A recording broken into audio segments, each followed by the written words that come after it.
emolweni kufumaneke umntana elahliwe edamini enamanxeba okugwazwa.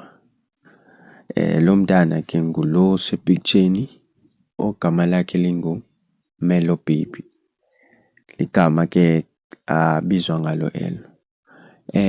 Kwenzeke kanje ke umama wakhe uye wapowusta kuFacebook, epowusta ke ebalisa ngokulahleka komntana wakhe, ecela ukhangeliswa.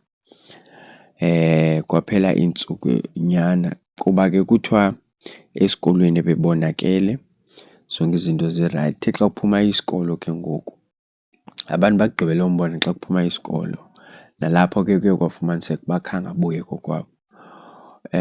Kuthe after iintsukwana nje ezidlulileyo wafumaneka umkhondo, nalapho uye wathini wapowusta futhi.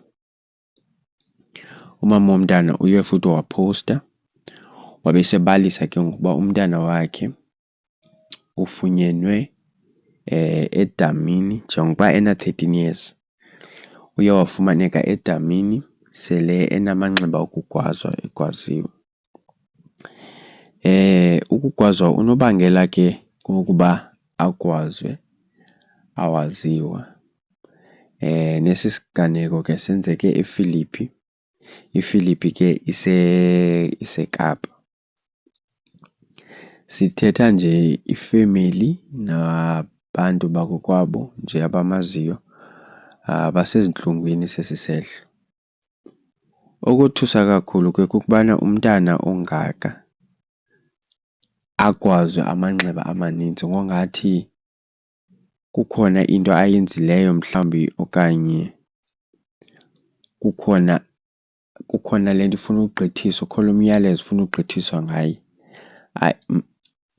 Ngokokwam iyandothusa uba umntana ona-13 years abe kanti ugwazwa olwaa hlobo.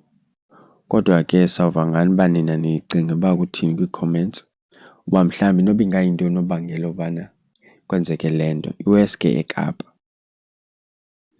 Kubantu baseKapa ke sifuna bavele nakwii-comments batsho isehlo esinje ingaba siqhelekile na.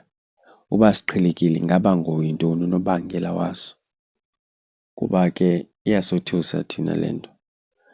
Ungalibali ulayikha, ukhomente, ushere le content ukuze sizokwazi uphinde sipowuste oko.